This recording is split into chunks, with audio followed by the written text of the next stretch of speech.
All right, before I start framing tomorrow, it's 4th of July and it's so hot.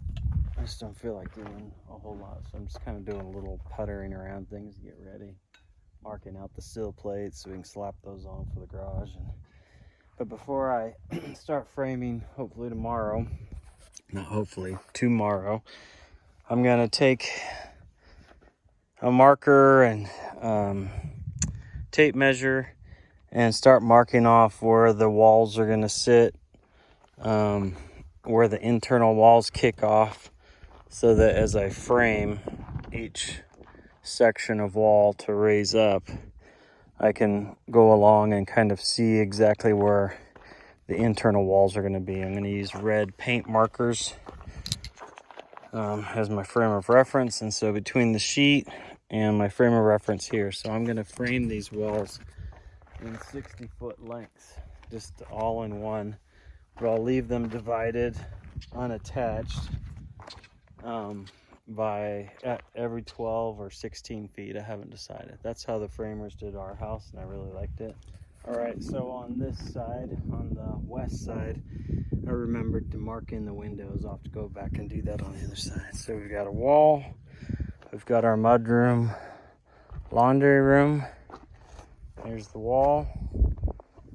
This one's 5.5 inches because it'll have plumbing in it. We have a window centered, a 36-inch rough opening for the window when it comes up. Then we have a deep pantry, 11 feet.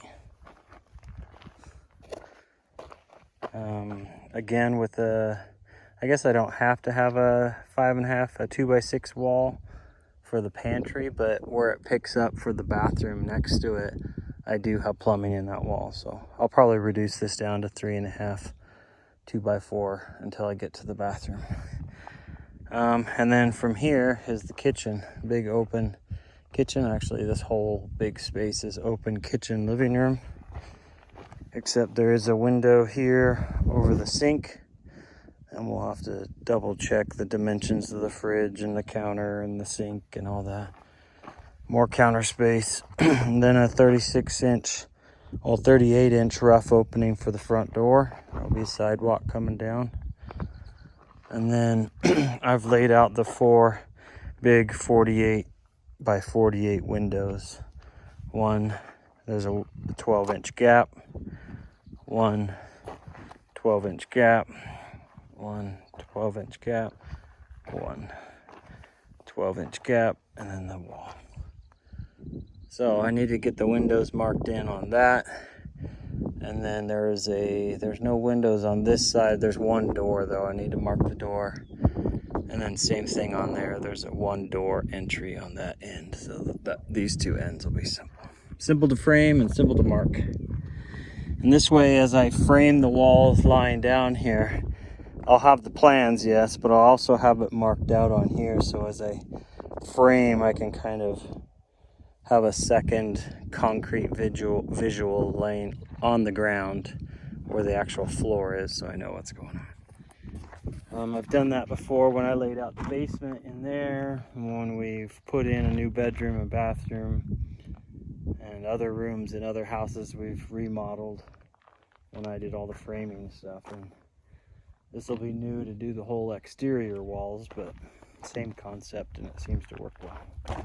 So, and when I drew all of this, I drew it on graph paper with every square. I bought oversized graph paper, and then I also taped on an extra. I drew it with every square 1 foot so that I'd have actual dimensions. Then we gave this to a gal here who threw it into her computer, and she printed out some other types of plans that we've been handing. Like I handed one to the plumber with some notes all over it. Handed one to the excavator and the cement guys with notes all over it for them that I penciled in. And then I'm using my graph because it's the same, but I can read it a little bit easier. Anyway, that's how we're building this thing. It's working well so far. Alright, Matt's on the saw, cutting studs and jacks. I've been building headers, window, window, door, window, window, window, window. Top plates scattered around, and we're getting the bottom plates marked. This is the first 16-foot wall section.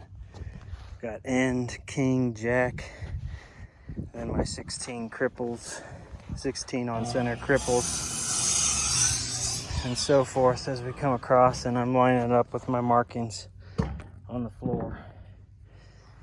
We spent the morning, frustrating morning, putting the sill plates on the garage so those walls can go up quickly. I was hoping they would have come back and poured the floor by now, but they haven't. And again, more bolts gave us problems. They just wouldn't take the nut, just garbage bolts that they used. Some of the bolts were at an angle. They just did a sloppy job putting those in. And then we went around and trimmed just some of the little overhangs, mainly on this edge, the west edge, and then did a little bit of couple edges stick out a little farther. I'm not sure why. We're dialed in on the 4-foot overlaps and everything. So, but I think we're pretty much got a solid rectangle, and we're just gonna start flipping walls up into place once we build them.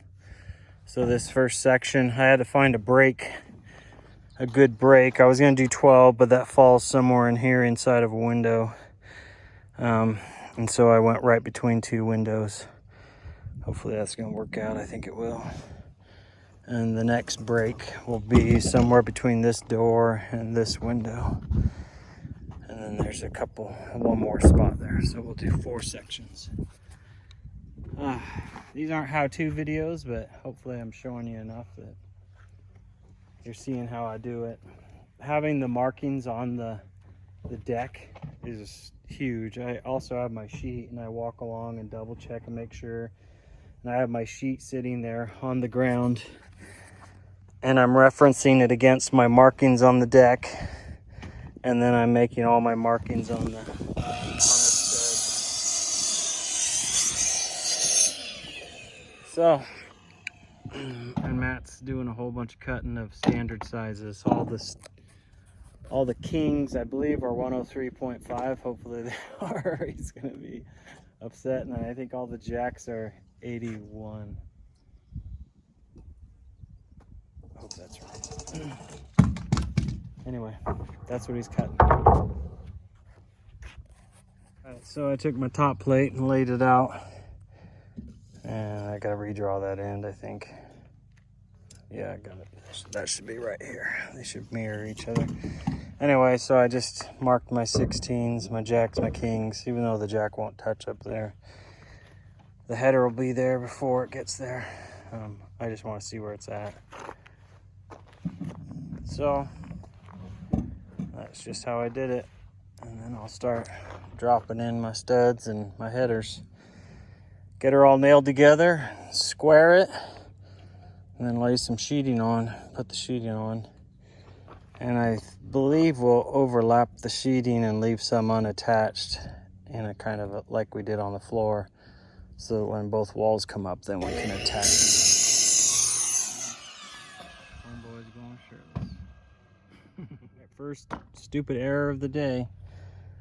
This end wall is supposed to come to the end, not stop at this wall. And I already cut both these short, so.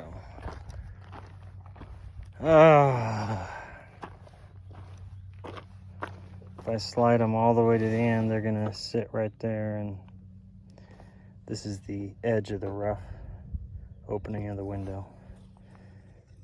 And this is the 12-inch gap, and then the edge of the rough opening of the window. So, I get to remark both of these boards.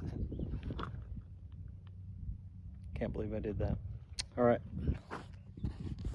Okay, double whammy. This is the third set of boards I've marked. After I marked them and went to go build the wall, I realized the headers are 51 over these 48 rough openings, and I had done 48 to 48 on from outside jack to outside jack, and that's not the case. It's inside jack to inside jack, and the 51, because the header sits on top of the jack, is from king to king. So they're all remarked. I think this might be the most complicated section of wall with 3 windows and an end, and anyway, I hope it is. And from here on, we got the rhythm and we remember the details of how to do things. Got my notes, thank goodness. So we got a rough layout here. We got the end, a king, a jack, a header, a jack, a king, a jack, a header, jack, king, jack, header. Just kicked the jack over. Jack, king, end. And now I need to sort out the sills. I think when I put that together, then I'll measure the sill plates for the bottom of the rough opening. That should be 48 by 48. And then put in the cripples as well.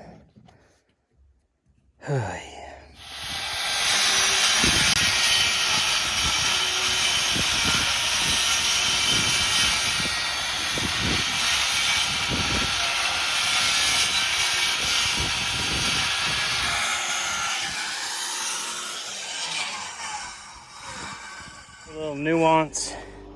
When we raise this wall up, I put this in here because the next wall will come up and meet it, but it'll leave a 1-inch overhang standing up, so the drywall on this wall can tie into that 1 inch, but it's still open so they can blow insulation into here. It used to be you'd put a stud standing here that overlaps where this wall connects, but then it leaves a cavern in there. I mean, I don't know that used to be. That's a common mistake, I guess. So I'm trying to remember not to close up that corner accidentally. Oh man, I'm tired. All right, it's 5 o'clock or sometime thereafter, and this big old complicated beast is finally built.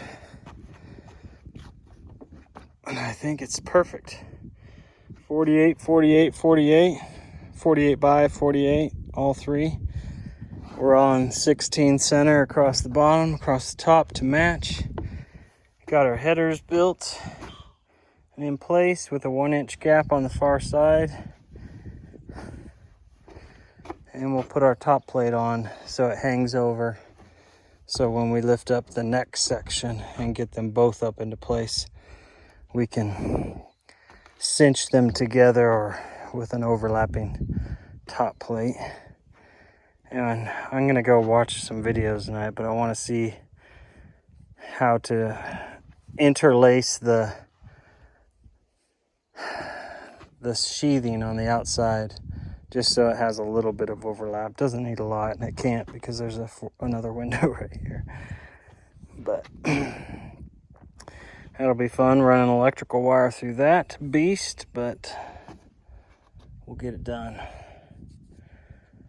So in theory, we'll sheet this from top plate down, and we'll leave I can't remember what that measurement is down to the bottom of the wood, so that we're overlapping the cement just slightly or just touching it.